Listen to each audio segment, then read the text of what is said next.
In the West, we have a legacy of democracy and freedom. This is our honor. To conceptualize the end of it, we need to attach time to get honor time. Once our collective honor time runs out, our legacy and freedom becomes part of our history. They are waiting for the Great Reset, the point in time where the people lost honor time and can be enslaved by those who have not. Honor time management is a vital skill if you want to maintain the legacy of freedom and democracy. Honor cannot be gained by making the right choice, however, honor is lost when making the wrong choice. An example to help you conceptualize honor law. 1. Killing is wrong. 2. Executing a murderer is the death penalty. The European Union, the United Kingdom and half of the states of the United States have abolished the death penalty, therefore the act of taking the life of a human is considered a wrong choice, even the taking of the life of a vile criminal is considered a wrong choice. A human, inside or outside the context of justice, does not have the right to decrease the lifespan of another human. But what if that human is only 3 months old inside of a pregnant woman? I understand that most Europeans, British and Americans have excuses and justifications and have normalized abortion in their cultures, but this doesn't make abortion the right choice. The normalization of prenatal murder does not prevent it from depleting honor time, so there are many other acts of dishonor that has been normalized in Western culture that have a negative impact on your honor time number.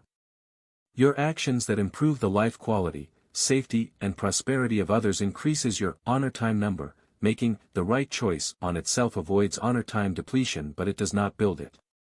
Within the legacy of democracy and freedom, every man and woman in the West makes his or her own choices. Those without honor time share no part in the agenda of the systemic mind. The systemic mind only respects your honor time number. Your honor time number, together with the numbers of your fellow countrymen and women, creates the honor time number of your Union of States. When this number becomes negative, the federal governments of America, Europe and Britain will start to deport illegal immigrants, marginalize minorities, cut benefits and privileges and implement self-destructive policies like digital ID and hook all the depleted souls to the mainframe for punishment. The greater the negative honor time number of the Union State is, the harder the tyranny will become. This will create fear and panic among all citizens, who will resort to various philosophical and religious practices to attempt to rebuild honor time. Once enough individuals restored their family honor accounts, they will set in motion an anti-regime civil war. If a foreign enemy is threatening the West, the systemic mind activates and visits the American, British and European systems, and summons all ambassadors to convert their honor time into action to save the empire. If you run out of honor time, you will not be summoned and most likely in a disconnected state start to frustrate the agenda of the systemic mind, who is always trying to adapt the hive to maintain systemic integrity. At total systemic depletion of honor time, the systemic mind will enter a state of self-destruct, and no longer defend systemic integrity but start to assist those who destroy systemic integrity. Whether you're aware of it or not, your talents, feelings, life's experiences and thoughts lead you through the seasons of your life that will eventually create in you the standard of your family's legacy. This is your birthright. This birthright is generationally inherited and this account passes through the generations. On the other side of the battlefield are the legacy destroyers. You can see them by their manipulation and their scams. Most of you with legacy, you have ambitions, desires, you want to be seen, followed, respected, you want to have deals, status and approval. It's the standard of arrogance and hypocrisy and other character imperfections known as 7 deadly sins. This standard tends to open your ears to your desires. The legacy destroyers know how to handle you through your desires by offering you deals, in trade for a bit of compromising. Touch it once, you touch it twice, and then you touch it the 3rd time, and all of a sudden they offer you a bribe. Just stop following the standard of your own legacy. This entanglement can eventually turn into lawfare, blackmailing unto even assassinations. They will make you stop until you obey. As long as the legacy of the West is freedom and democracy, the psyop can only be performed by targeting your desires. And you can only be enslaved when you run out of honor time.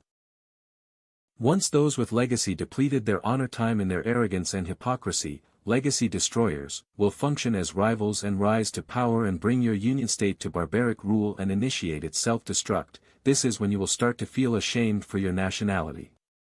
This will create fear and panic among all citizens, who will resort to various philosophical and religious practices to attempt to rebuild honor time. Once enough individuals restored their family honor accounts, they will set in motion an anti-regime civil war.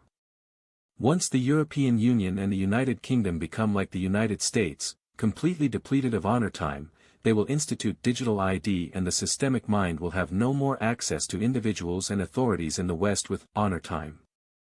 They will sell the digital ID as if it's great development in their psyop, but the reality of the matter will prove itself tyrannical, and the Westerner systemic birthright that they will use to tyrannize the West will flow into their victims. This will speed up and empower the anti-regime civil wars in the West, but it will also bring armies, warlords, and lone wolf assassins from foreign lands into our Westerner destiny. They will use the birthright they inherited by having become a victim of systemic crime to connect to the systemic mind who will give them justice inside of our collective destiny. These invaders will have their season of power to use their Westerner birthright in honor or barbarism. This will decide if they will stay in the Westerner destiny in the long run, and once this cycle ends, everyone's generational legacy has disappeared, and will only reappear when new honor time has been created.